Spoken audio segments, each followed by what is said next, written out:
Hello and welcome to What the F*** Just Happened Today, your essential guide to the daily shock and awe in national politics. I'm Joe Amditis. Let's get to it.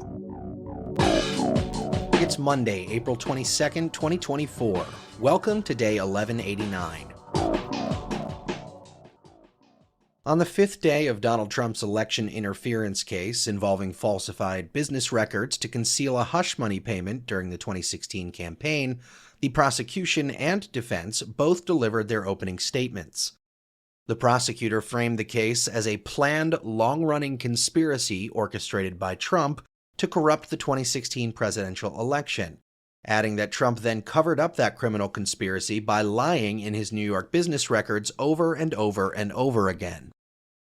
Trump's lawyer cast Trump's actions, falsifying 34 business records in an attempt to cover up a payment to a porn star in the days before the 2016 election, as run-of-the-mill, saying there's nothing wrong with trying to influence an election. It's called democracy. Prosecutors called David Pecker as their first witness, the former National Enquirer publisher. In his initial testimony, Pecker described the tabloid's use of checkbook journalism to pay for stories, a practice in the tabloid industry of suppressing a potentially damaging story by buying the rights to it. The first catch-and-kill deal, Pecker said, was a $30,000 payment to a Trump Tower doorman who said that he had heard Trump had fathered a child out of wedlock. The second payment, made 3 months before the 2016 election, was made to former Playboy model Karen McDougal, who was paid $150,000 for her story about an affair she had with Trump while he was married.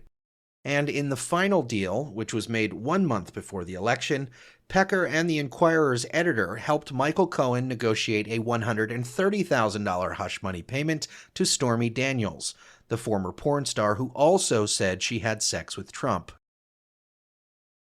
Moving on, the House of Representatives passed the $95 billion foreign aid package for Ukraine, Israel, and Taiwan. Each portion of the package, which was split into separate bills, received bipartisan support. The Senate is expected to pass its version of the legislation as early as Tuesday, at which point it will be sent to Biden's desk. The House also passed a fourth measure, which included bipartisan priorities, such as forcing TikTok to divest from its Chinese parent company, seizing Russian assets to resell to Ukraine, and imposing new sanctions on Russia, China, and Iran. And finally, Biden signed legislation extending a federal warrantless surveillance program for another 2 years. The reauthorization of Section 702 of the Foreign Intelligence Surveillance Act comes as both progressive and conservative civil liberties advocates warned that the program is too expansive and impinges on the privacy of Americans. Section 702 permits the government to collect, without a warrant, the communications of non-Americans located abroad, as well as the communications of American citizens when they're in contact with those targeted foreigners. The new law also redefines the term electronic communications service providers to mean any service provider who has access to equipment that is being or may be used to transmit or store wire or electronic communications.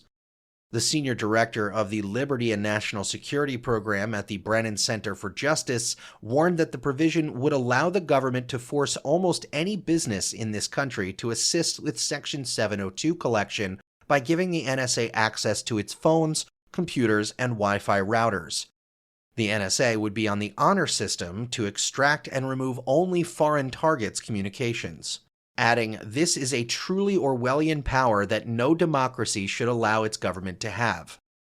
Senators Ron Wyden and Josh Hawley added that the expansion could be used to compel ordinary Americans and small businesses to conduct secret, warrantless spying.